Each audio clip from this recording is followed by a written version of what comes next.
Hello students, आज हम लोग जानेंगे कि normal goods and luxury goods में क्या डिफरेंस होता है। ठीक है, डिफरेंस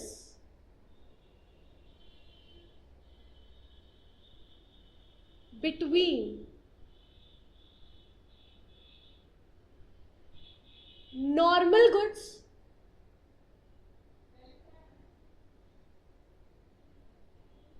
and luxury goods.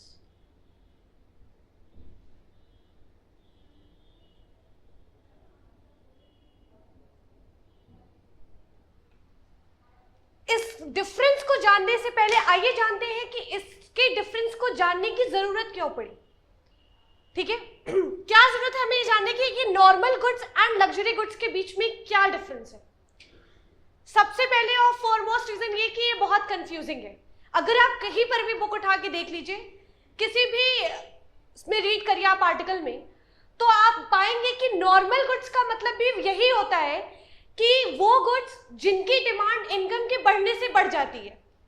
ठीक है, और लग्जरी गुड्स का मतलब भी यही होता है कि जिसकी डिमांड इनकम के बढ़ने से बढ़ जाती है ना। लेकिन फिर भी लग्जरी गुड्स और नॉर्मल गुड्स दोनों अलग अलग हैं। ठीक है, अब ये कैसे अलग है?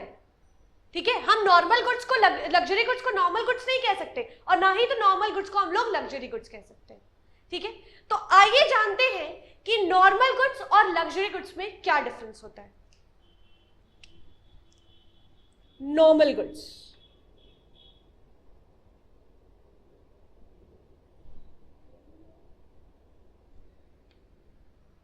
और लग्जरी गुड्स।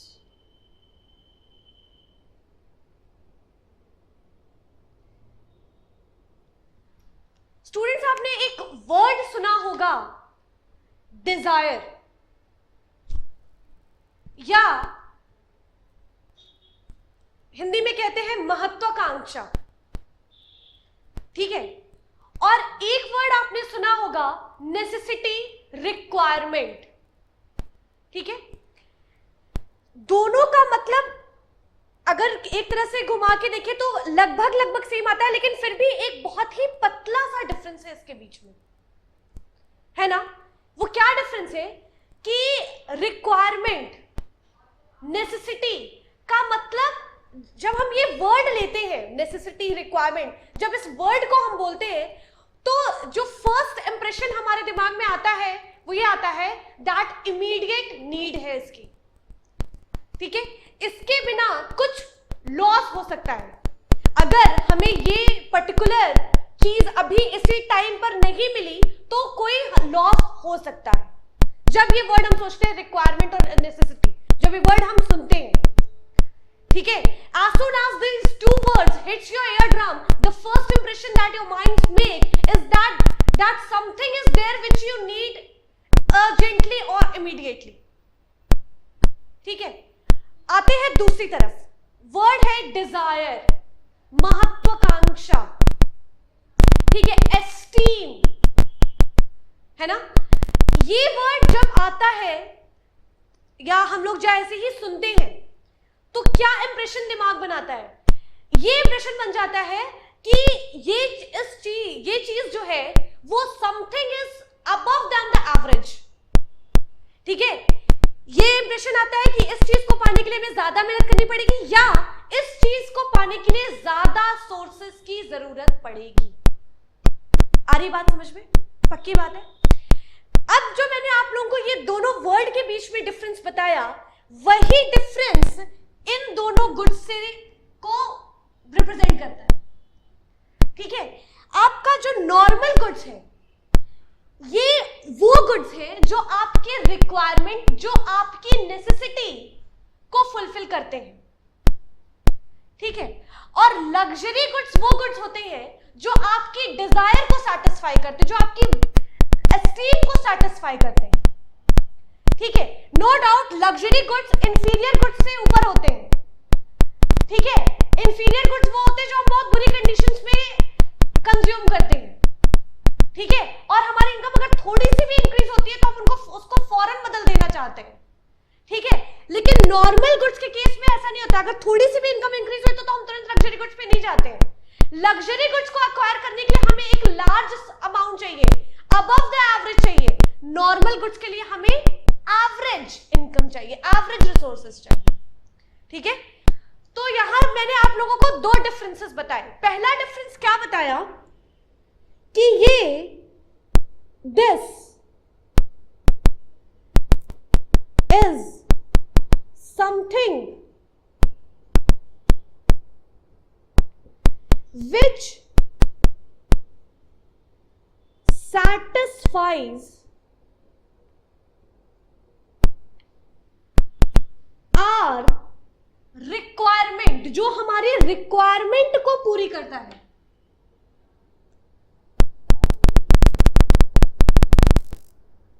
ठीक है, and this is something which satisfies our self esteem, our desire, और एक बहुत ही खूबसूरत वर्ड मैं यहां यूज करना चाहूंगी, ईगो। जो आपकी ईगो को सेटिस्फाई करता है। उसके पास डायमंड की ज्वेलरी है, मेरे पास भी होनी चाहिए, this is what your ego. आप उससे कभी भी कम नहीं दिखना चाहते हैं। ठीक है, ये लग्जरी गुड सेटिस्फाई करते हैं। ठीक है, ये आपको मैं जब डिमांड चार्टर में आपने जब पढ़ा था, ठीक है, तो मैंने उसमें वहां पे एक वर्ड बताया था, आर्टिकल ऑफ स्नॉब अपील। ठीक है, जो ये दर्शाता है कि आप कितना आपका स्टैंडर्ड ऑफ लिविंग को रिप्रेजेंट करता है। ठीक है, तो उसी स्टैंडर्ड ऑफ लिविंग को रिप्रेजेंट करने के लिए इन गुड्स को यूज किया जाता है, लग्जरी गुड्स। ठीक है, दिस इज समथिंग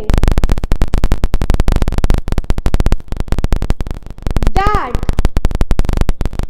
satisfies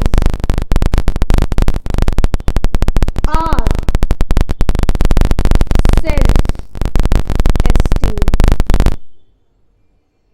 ये हमारी सेल्फ एस्टीम को, हमारी डिजायर को सेटिस्फाई करता है। और ये किसको सेटिस्फाई करता है? हमारी जो रिक्वायरमेंट है। ठीक है, कल तक मेरी इनकम बहुत ज्यादा लो थी। ठीक है, मैं अपनी फूड कंजम्पशन मैं जो फूड खाती थी, ठीक है, जो मैं कंज्यूम करती थी वो बाजरा करती थी, जिससे मुझे कुछ हेल्थ प्रॉब्लम्स होती थी। लेकिन चूंकि मेरे पास नहीं था, मैं नहीं अफोर्ड कर सकती थी, इसलिए बाजरा कंज्यूम करना मेरी मजबूरी थी। मैं मजबूरी से थोड़ा सा ऊपर उठी, मेरी थोड़ी सी इनकम ज्यादा हुई, तो मैं राइस कंज्यूम करने लगी। ठीक है, मैंने ये नहीं देखा कि ये बहुत अच्छी क्वालिटी में, मीडियम क्वालिटी का राइस जो एक अफोर्डेबल इंसान मतलब एक जो एवरेज इनकम का इंसान अफोर्ड कर सकता है, वो राइस मैंने खरीदा यहाँ पे। लेकिन मेरी इनकम जब इससे भी ज्यादा बढ़ी तो मैंने लग्जरी गुड्स, यानी कि मैंने वो राइस खरीदा जो कि बहुत ज्यादा महंगा है। मैंने बासमती खरीदा या और भी अदर किसी ब्रांड के राइस खरीदे, जो मेरी फूड को या मेरे हंगर को सेटिस्फाई नहीं कर रहा, वो मेरे सेल्फ एस्टीम को, मेरी डिजायर, मेरी टेस्ट को, मेरे अच्छे एक्सपीरियंस को सेटिस्फाई कर रहा है। ठीक है, दूसरा डिफरेंस मैंने आप लोगों को यहां ये बताया है कि नॉर्मल गुड्स एवरेज इनकम से परचेज किए जा सकते हैं। Average income is enough. यहां एवरेज इनकम पर्याप्त होती है, इनफ होती है, लेकिन यहां एवरेज इनकम इनफ नहीं होती है। एवरेज इनकम से ज्यादा चाहिए होता है हमको। Average income is not enough.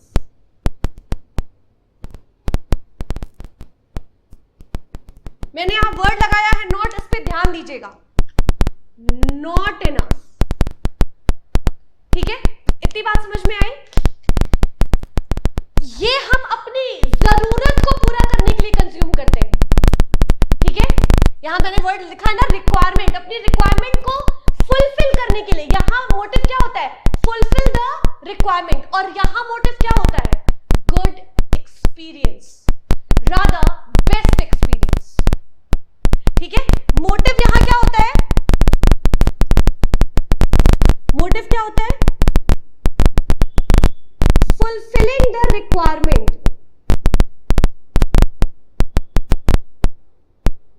Requirement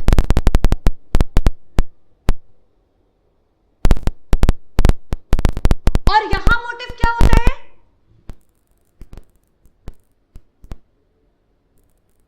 gain best experience, gain best experience. Best experience gain करना यहां मोटिव होता है। यहां मोटिव होता है रिक्वायरमेंट को फुलफिल करना। आपने जो बहुत अच्छे राइस की मैंने बात की, वो आप क्यों खाना चाहते हैं?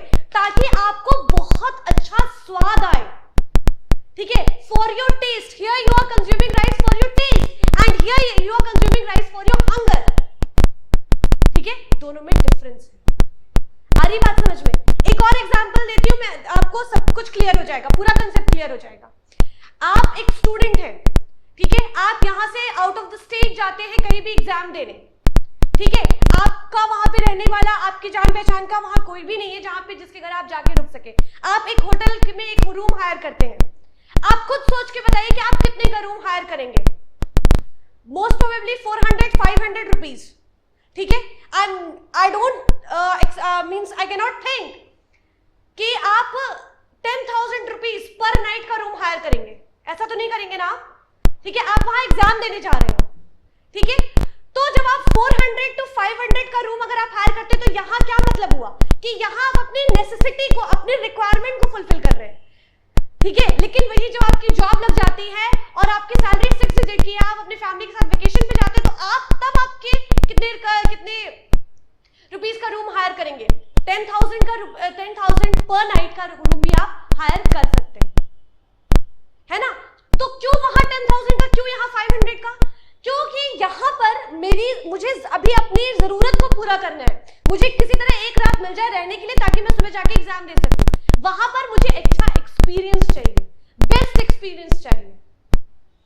आ रही बात समझ में? यही फर्क है normal goods and luxury goods में।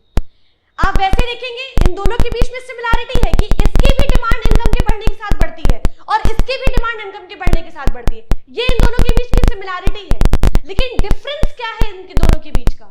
वो डिफरेंस ये है कि एक नेसेसिटी को, एक हमारे रिक्वायरमेंट्स को, जेन्युइन रिक्वायरमेंट्स को फुलफिल करता है और दूसरा हमारे सेल्फ एस्टीम, हमारे डिजायर को फुलफिल करता है। यहां पर मोटिव होता है कि हमें बेस्ट एक्सपीरियंस। आ रही बात समझ में? यही है छोटा सा डिफरेंस हमारे नॉर्मल एंड लग्जरी, ठीक है। आगे की बातें हम लोग आगे की क्लास में देखेंगे। Till then thank you children, good bye.